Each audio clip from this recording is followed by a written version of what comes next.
पश्चिम बंगाल के मुख्यमंत्री शुभेंदु अधिकारी ने स्पष्ट शब्दों में हुमायूं कबीर को संदेश दिया। क्या कहा? ममता बनर्जी जैसे दुर्बल मुख्यमंत्री मैं नहीं हूं।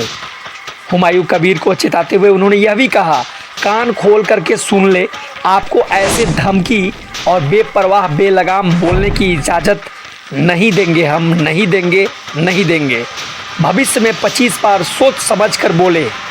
आपके खिलाफ FIR हो चुकी है। ये उनका शेष वक्तव्य होगा। ये सरकार गुंडागर्दी और गुंडों को समाप्त करके रहेगी। और क्या कहा शुभेंदु अधिकारी ने, आइए देखें एक रिपोर्ट और चीज़ों को समझे विस्तार से। आप सबका दिन शुभ हो। भारत माता की जय। हिंदुस्तान जिंदाबाद। যে এনআরপি যারা সময় এসেছে এই ধরনের লোককে সবক শেখানোর। আপনাকে আমি পরিষ্কার বলছি, মমতা ব্যানার্জি মুখ্যমন্ত্রী নন। আপনি দুর্বল মুখ্যমন্ত্রী পেয়ে যা খুশি করেছেন, যা খুশি বলেছেন।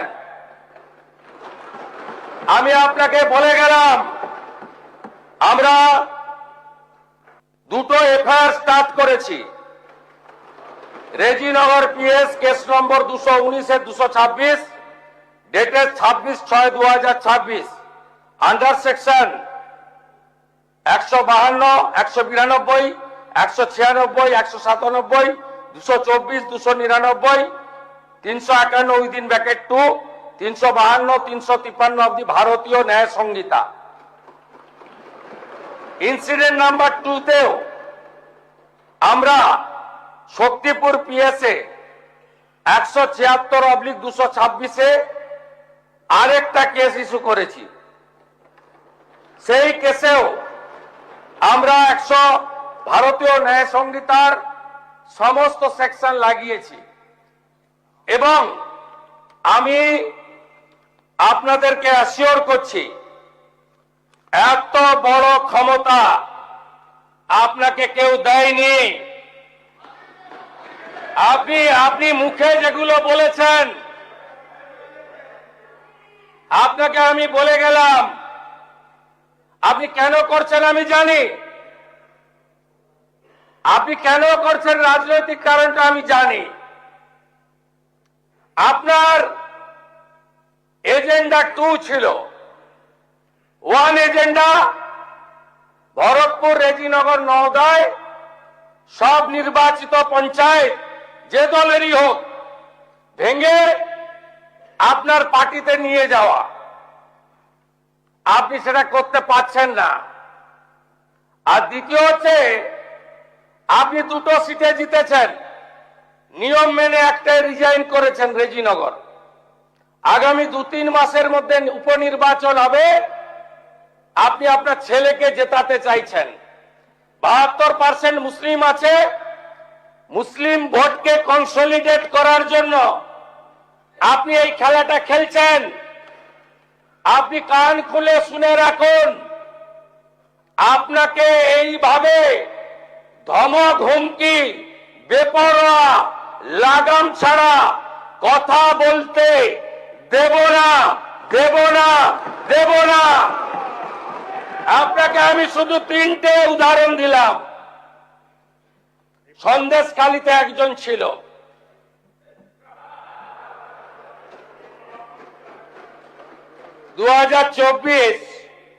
পয়লা জানুয়ারি বলেছিল তৎকালীন বিরোধী দলনেতা এলে তার হাত কেটে পায়ে, পা কেটে হাতে লাগাবে আর চামড়া ছাড়িয়ে মেদিনীপুরে পাঠিয়ে দেবে।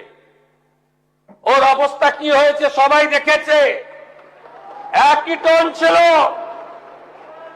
আরেকটা জীবনতলার গুন্ডা ক্যানিং ভারত, ওর অবস্থাও কি হয়েছে দেখতে পাচ্ছে সবাই। আরেকটা পুষ্পা ঝুঁকে গায়ে নেই, এমন ঝোঁকা ঝুঁকেছে খালি পায়ে, ছোট প্যান্ট পরে, কান ধরে উঠবস করতে করতে যাচ্ছে। আপনাকে আমি বলে গেলাম পুলিশ তার ব্যবস্থা নেবে, আর আমি এক সপ্তাহ পরে মুর্শিদাবাদে যাচ্ছি। আমি প্রমাণ করে দেব ভারতবর্ষের সংবিধান আইন শেষ কথা বলে, কোন বাতেল আবাদ শেষ কথা বলে না। আপনাকে সংযত হওয়ার, সতর্ক হওয়ার, এই ধরনের কথা প্রত্যাহার করার এবং ভবিষ্যতে এই ধরনের কথা বলার আগে 25 বার ভাবার হুঁশিয়ারি দিয়ে আমি সবাইকে আশ্বস্ত করছি। আপনারা ভাবছেন কেস হয়েছে, অ্যাকশন কবে হবে? যারা ওকে ডেকেছিল এই সভাতে তাদেরকে আগে তুলবো, তারপরে আপনার কাছে যাব। যা করার করব, আমি আশ্বস্ত করছি আপনাদের। আপনি ধরে রাখুন, এটা ওর শেষ বক্তব্য, ধরে রাখতে পারেন। এ সরকার আইনের শাসন প্রতিষ্ঠা করবে, গুন্ডাদের শাসন সমাপ্ত করবে, নিশ্চিন্ত থাকুন।